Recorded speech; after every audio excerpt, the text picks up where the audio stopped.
Le coquelicot est volage. La fleur pousse où elle veut et sans prévenir. Au printemps, elle prend ses aises dans ce champ au sud de l'Île-de-France.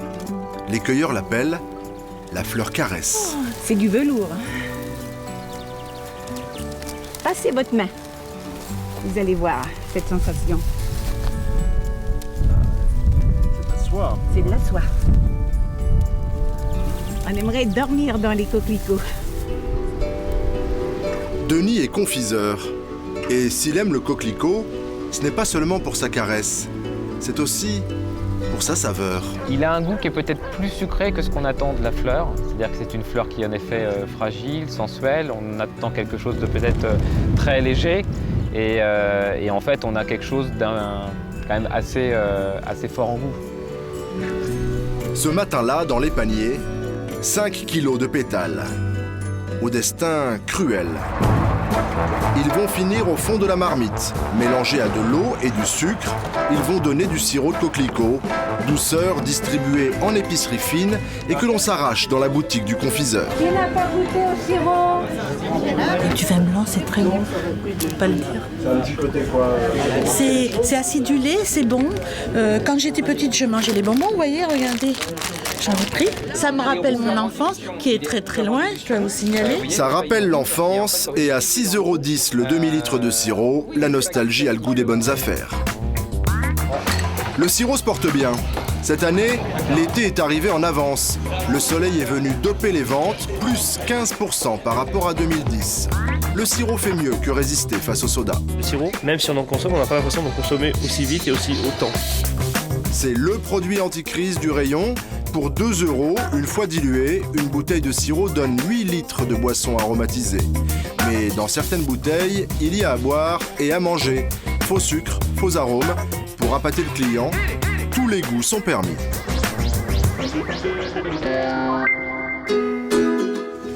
C'est devenu un incontournable sur les marchés.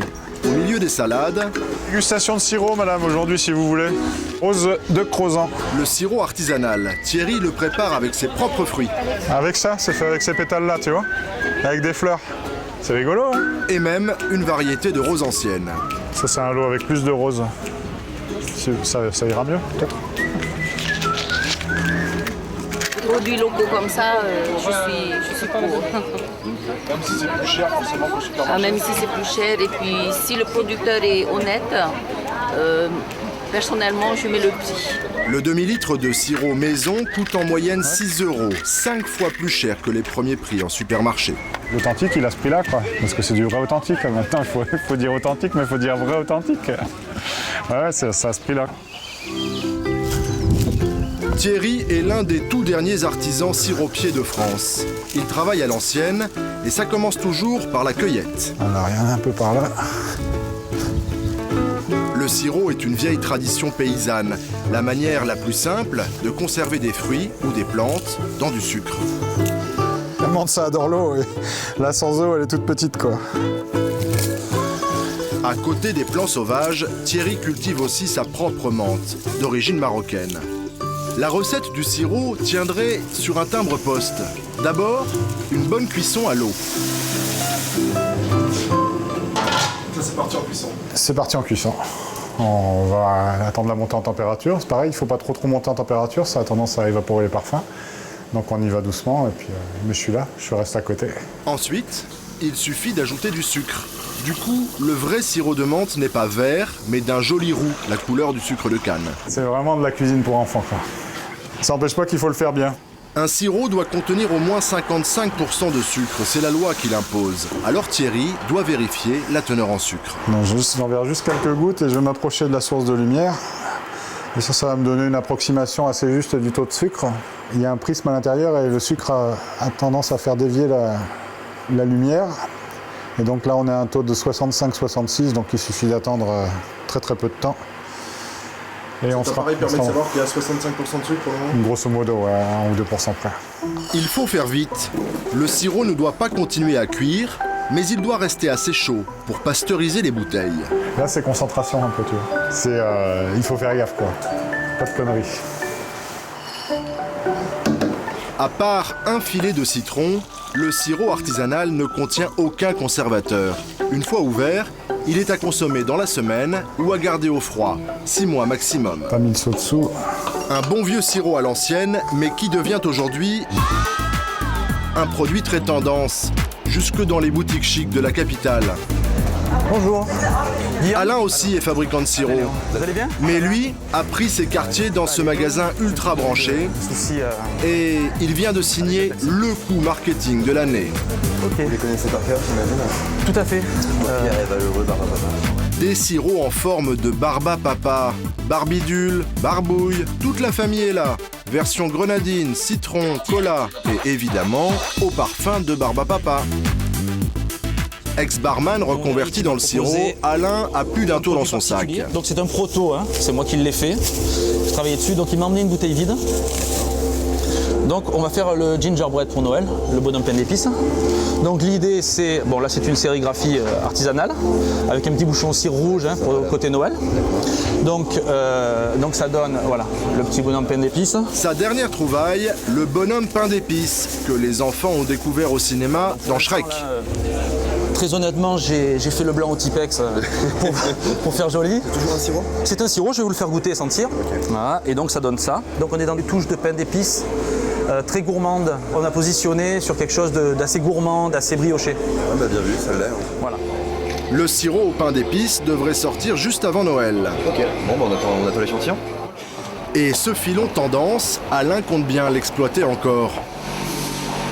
À 10 € les 33 centilitres, le sirop Barba Papa s'affiche au prix d'un bon champagne. Une stratégie marketing plutôt payante. Alors, après Barba Papa, Alain vient de s'offrir une autre idole des jeunes.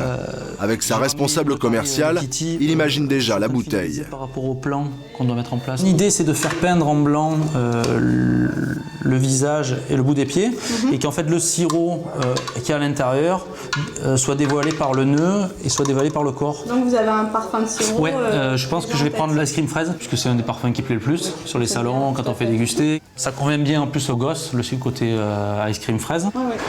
Un vrai boulot d'apprenti sorcier. Dans ses pipettes, Alain mélange, teste, ajuste les saveurs, parce qu'en matière de sirop, le consommateur est aujourd'hui prêt à toutes les aventures. Si jamais demain on trouve une idée un petit peu sympa et que le consommateur sait comment l'utiliser, on peut imaginer plein de choses. Si on prend un sirop de poivre, un sirop de piment d'Espelette, etc., on peut imaginer cuisiner avec, déglacer, faire des confections gourmandes, donc ça peut être très sympa. Alors, les fabricants s'autorisent les saveurs les plus folles. Du pamplemousse rose au citron vert, en passant par le caramel ou la violette, et même des sirops au goût de mojito ou de rhum, garantis sans alcool. Des centaines de recettes insolites pour concurrencer les sodas, et qui sont nées ici, au cœur des Alpes. De l'eau pure, des plantes de montagne, c'est le berceau des liqueurs et des sirops. Nous sommes à Chambéry, chez l'un des plus gros industriels français. Dans son catalogue, 117 parfums différents et plus de 700 recettes pour les marques de distributeurs. À l'approche de l'été, le directeur accélère la cadence, l'usine tourne 24 heures sur 24 et les techniciens n'ont pas le droit à l'erreur. Nous, on compare un petit peu nos opérateurs aux gens qui, sur les circuits en Formule 1, sont capables de changer, d'adapter les voitures très rapidement. Et nous, c'est la même chose entre chaque format de bouteilles ou de bidons différents pour éviter toute perte de productivité. Un millier de personnes travaillent dans l'industrie du sirop. Un tout petit milieu, très fermé, où chacun garde jalousement ses secrets de fabrication et la liste de ses ingrédients. Une certitude, la recette doit être respectée à la lettre. 20 fois par jour, des échantillons sont prélevés dans les cuves pour toute une série d'analyses. C'est la Montagna? C'est la Montagna vanille. Odeur, goût, acidité, taux de sucre, la technicienne va tout vérifier, comme pour un grand cru. Donc des notes douces. Mais aujourd'hui, il y a un couac. Ce sirop de vanille est un peu trop sucré.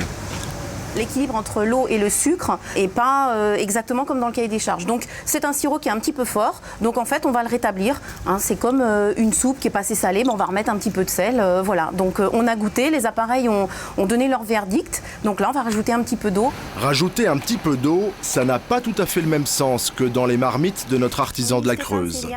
Donc sur la vanille, recette 455, si tu peux me rajouter 300 litres d'eau, s'il te plaît. Oui.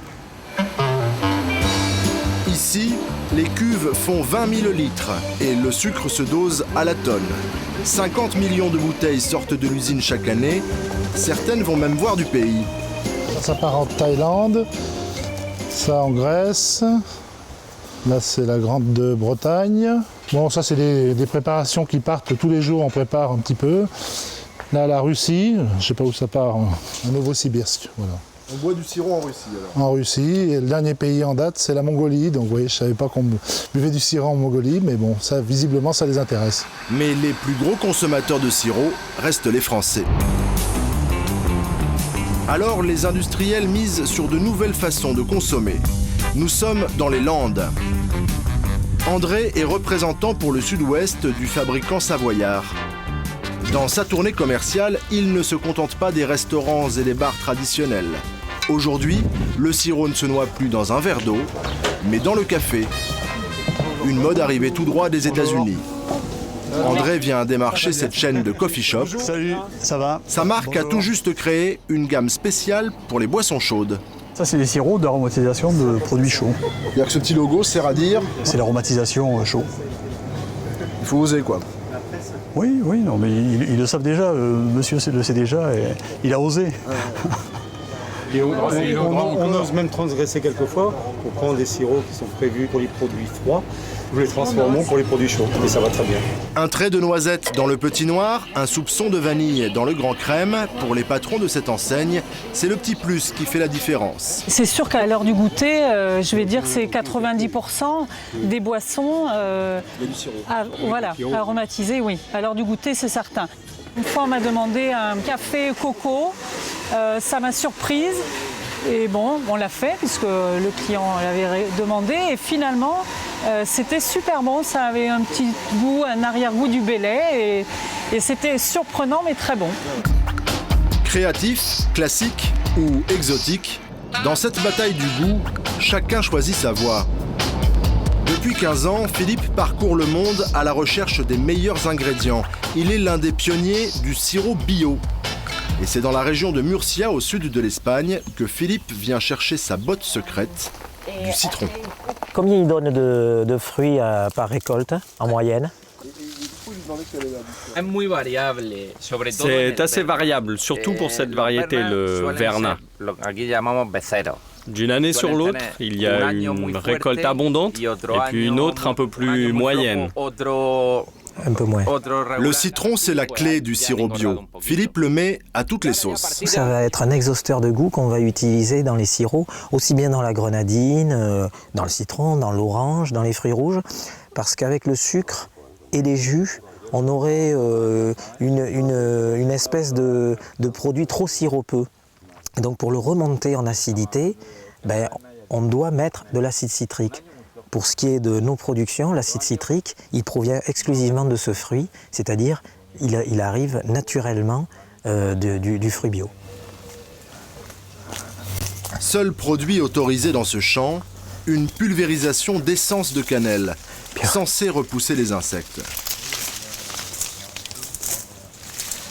Ce qu'il y a de bien, c'est que la nature, elle vit. Il y a les mouches, il y a tout. Là, il n'y a pas de pesticides. On laisse la nature en vie à l'état brut. Au total, Philippe va commander 60 tonnes de citron bio. Vous mangez un citron tous les jours, vous serez jeune tout le temps. Jusqu'à le 100 ans. À 100 ans, je commencerai à avoir des rides. C'est bon, oui. Les citrons seront pressés sur place et viendront relever le goût de ces sirops. Mais cela ne suffira pas. Dans le petit monde des siropiers, tous les chemins mènent à Grasse. C'est là que sont installés les alchimistes du sirop, les aromaticiens. Avec ces citrons d'Espagne, Philippe aimerait bien lancer un nouveau produit. Mais il lui faudra plus que des fruits. Alors, Comme tous ses concurrents, il a besoin d'arômes concentrés. Merci. Voilà. Donc voilà notre collection. Il a demandé aux aromaticiennes d'imaginer 3 nouveaux goûts sur le thème de la citronnade. Pour chacun de ces arômes, il faut une 30aine d'ingrédients différents. L'objectif final, renforcer le goût du sirop de citron, lui donner du caractère, quitte à s'éloigner parfois du fruit d'origine. On est parti sur une composition florale, donc ce qui veut dire qu'on a utilisé des extraits de fleurs. Donc on est loin du citron, parce qu'on va retrouver du jasmin, du géranium, voilà, des plantes qui sont loin du citron, mais qui vont s'accorder avec le citron. Il y a du gingembre et de la fleur d'oranger. C'est le côté floral du gingembre, mais on n'est pas allé sur le côté piquant, parce qu'on voulait rester familial. Donc le côté piquant, par rapport aux enfants, on a... Moi, je serais d'avis de l'augmenter un peu, de le booster un peu. Est-ce que vous voulez qu'on fasse 1 ou 2 essais pour évoluer un petit peu? Oui, tout simplement en essayant de mettre un petit peu de rose dans celui-ci. Enfin, moi, je trouve que la rose, c'est quelque chose de formidable, très capiteux et qui pourrait peut-être un peu casser le côté piquant du gingembre. On part comme ça? Moi, je trouve que c'est une très bonne idée. Christine est chimiste de formation. Son métier, créer de nouveaux arômes. Pour les sirops bio, elle utilise des extraits naturels de fleurs ou de fruits. Mais elle peut aussi recréer artificiellement toutes les saveurs présentes dans la nature. On a les constituants, les quantités à peser, et ils sont introduits un à un, puis mélangés pour obtenir la saveur recherchée. Pour connaître les constituants de chaque saveur et les quantités nécessaires, Christine s'appuie sur une technologie de pointe. Nous faisons ici des analyses chromatographiques. On dispose d'un chromatographe en phase gazeuse. En clair, un appareil capable d'analyser séparément tous les constituants qui entrent dans la composition d'un aliment. Voici par exemple la fiche signalétique d'un jus de citron. Et je peux m'en servir pour tenter de reproduire une saveur citron. Il y a des constituants qui ont une grande importance, il y en a d'autres en plus petite quantité, mais qui néanmoins ont un rôle important au niveau du goût. Ça, par exemple, c'est quel constituant? Là, je retrouve du bêta-pinène. Ça veut dire qu'il y a du bêta-pinène dans le citron? Ça veut dire qu'il y a du bêta-pinène dans le citron. Et sur les étagères de cette cuisine un peu particulière, on trouve tous les ingrédients pour recréer un arôme citron, comme le fameux bêta-pinène. C'est un produit de synthèse, mais je peux avoir du bêta-pinène naturel. Ça coûtera plus cher si on va chercher. Ça coûtera plus cher. Voilà, c'est toute une question de prix, du prix qu'on veut mettre dans la formule. Si on n'a pas beaucoup de sous, on va plutôt se diriger vers des molécules de synthèse. Des molécules de synthèse qui coûtent jusqu'à 200 fois moins cher que les extraits naturels. Le problème, c'est que le consommateur, lui, ignore souvent à quel arôme il a affaire. Charles travaille pour une association de consommateurs. Lui est passé maître en décryptage d'étiquettes. Souvent incompréhensible, elle joue aussi sur les mots, en toute légalité. Arôme naturel, par exemple, ne veut pas dire aux extraits de fruits. Loin de là. On va utiliser des levures qui vont fermenter sur du bois, par exemple, et on va réussir à extraire des arômes de fraises sans utiliser de fraises. Dans ce cas-là, on va avoir simplement marqué arôme naturel. Si vous voyez en revanche extrait de fraises ou arôme naturel de fraises, là vous pouvez être rassuré, vous savez qu'il y a pour le coup véritablement de la fraise dans le produit. Côté couleur, attention aux idées reçues, mieux vaut se méfier des apparences. On se rend compte par exemple sur ce produit bio qu'on a un sirop de menthe en fait dans lequel il n'y a aucun colorant et la couleur est plutôt celle du sucre de canne. Ouais, de l'autre côté, il y en a qui abusent un peu. Non ? Voilà, donc là on a des résultats parfois très surprenants avec ce sirop de menthe qui a une couleur un peu bleu piscine. Donc là manifestement on n'est plus du tout dans le naturel. En l'occurrence du E131, colorant interdit dans certains pays, mais pas en France. Subtilité aussi sur le sucre, souvent du glucose issu d'amidon de maïs ou de blé, bien moins cher, mais bien plus gras que la canne à sucre. Quand on surconsomme des produits riches en sirop de glucose et de fructose, on s'expose à un risque cardiovasculaire qui serait plus élevé selon certaines expertises médicales en fait. Mieux vaut donc apprendre à lire les étiquettes. Parce que les plus grands amateurs de sirop sont les enfants, Arnaud Cocolle, nutritionniste, intervient régulièrement dans les cours de cuisine de ce chef parisien. Alors, aujourd'hui, on va faire plein de choses. Vous connaissez les crumbles? Oui. Leur objectif, apprendre aux enfants à bien consommer le sirop. Comment tu doses, toi, quand tu es chez toi? Tu mets dans un verre le sirop. Tu verses comme ça, au pif, ou tu en mets une certaine quantité? À peu près un petit peu. Un petit peu. Le sirop, parfois, c'est mal dosé parce qu'on fait ça au pif. En termes de quantité, là, on va mettre 5 centilitres de sirop et puis on va mettre de l'eau, un demi-litre à peu près pas à peu près, mais un demi-litre d'eau. D'accord? Voilà. Première leçon, savoir doser son plaisir. Là, c'est 5... si tu arrives à 5 centilitres, c'est bon, c'est impeccable. Un volume de sirop pour 9 volumes d'eau. Cette fois-ci, la mesure est précise. Là, un dosage comme ça, docteur, c'est... Là, ça paraît raisonnable, d'autant plus qu'un enfant ne va pas boire, évidemment, tout le verre. Ça paraît beaucoup, quand même. Donc là, il y a l'équivalent, quand même, de 3 verres. Donc ça reste tout à fait raisonnable comme morceau de sucre. Consommer du sucre, c'est pas forcément une mauvaise chose parce que ça peut être une source d'énergie. Donc un enfant rentre à la maison, il a un coup de barre ou il a fait un effort physique important, on lui donne une boisson comme ça, un sirop, ça peut être utile pour recharger les batteries. Après, ça va être la consommation. Est-ce que c'est ritualisé? Est-ce que c'est au quotidien, etc. Et moi, en tant que nutritionniste, je vais être vigilant à ça. Le sirop, au même titre que le soda, au même titre que le jus de fruits, ne doivent pas figurer sur la table de façon quotidienne. C'est des boissons plaisir. Du plaisir à consommer avec modération, voilà qui ne fait pas les affaires des industriels. Alors, ils ont cherché la parade. Et ils l'ont trouvé. Des sirops light, allégés ou carrément sans sucre. Une réussite commerciale, déjà presque 10% du marché, mais aussi un vrai casse-tête à produire. Nous retournons à Chambéry, chez notre industriel. C'est le premier à avoir proposé un sirop 0 calories. Bon, quelle heure il est, là? Un sirop sans sucre, c'est un peu comme un gâteau sans farine. Alors, il a fallu bosser. Donc, écoute, je prépare mes affaires. Et tout le monde a dû mettre la main à la pâte. En retard, et ils n'aiment pas qu'on soit en retard en dégustation. Y compris Régine, la standardiste. Comme tous les jeudis, elle va prendre part à une séance d'analyse sensorielle. Et la mission est d'importance. C'est un travail, bien sûr, parce qu'il faut le prendre en tant que tel, mais c'est aussi un grand plaisir. D'abord, il y a le plaisir de se retrouver, puis le plaisir aussi d'avoir contribué à créer un produit. Régine doit aider les chercheurs à masquer le goût gênant du faux sucre. Marie-Thérèse dirige la recherche et le développement. Voilà, la dernière note qu'on va sentir en olfaction directe. Un petit peu comme les parfumeurs. Le but du jeu, c'est de dire à quoi ça correspond. Le problème avec les édulcorants, leur perception n'est pas la même, suivant les personnes. 30% des personnes qui consomment le produit ne font pas la différence avec le sucre. Vous avez 30 personnes qui disent « oui, c'est rémanent, mais c'est pas gênant, je fais la différence, mais je peux le boire ». Et 30 personnes qui vous disent « je sais pas comment vous buvez ça, c'est absolument imbuvable ». Il faut des mois de travail et de tests pour qu'au final, on ne puisse plus faire la différence entre sirop avec et sans sucre. Au programme aujourd'hui, test sur le cassis, la menthe et le citron. Quel est le sirop qui est sucré avec des édulcorants intenses, hein? Est-ce que c'est le A ou est-ce que c'est le B?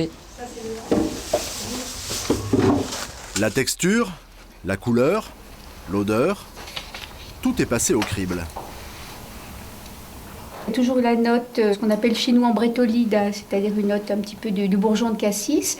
Mais le premier est beaucoup plus rond, beaucoup plus complet, beaucoup plus aromatique que le second. Le sirop sans sucre est promis au même succès que les boissons light, un quart des ventes d'ici 10 ans. Du coup, le sirop n'excite plus seulement l'intérêt des fabricants de boissons. Les producteurs d'eau potable se sont mis aussi à le courtiser. Au centre, vous avez vraiment des alvéoles qui donnent l'impression de se retrouver dans une ruche. Donc vous voyez vraiment à l'œil, l'eau n'a plus rien à voir à ce que vous avez vu déjà juste avant.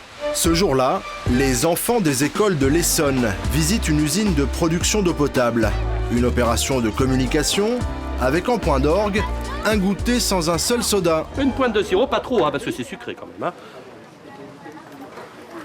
De l'eau avec un peu de gaz. Voilà. Et la leçon du jour a été bien retenue. Macaron framboise, c'est original, hein? Sinon, on a le plaisir de le préparer. Par exemple, un beau jour d'été, on se dit, on rentre des courses, on se dit, oh, il faut se poser, on a soif et tout. Après, on met un petit peu de sirop comme ça, après, on met de l'eau et après, on boit. Il faut fabriquer la bouteille, il faut mettre plein de choses dedans.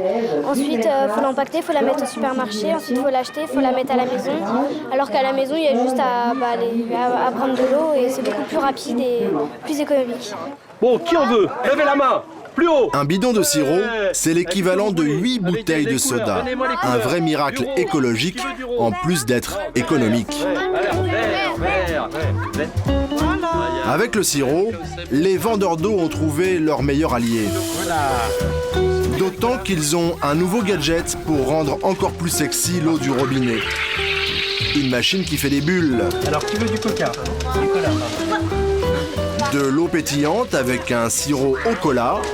Voilà, alors, cola, pour qui? Ça a le goût d'un soda, la couleur d'un soda, on pourrait s'y tromper. On commence coca. Dans la guerre des boissons, l'alliance du sirop et de l'eau pourrait bientôt détrôner certaines grandes marques de soda américains.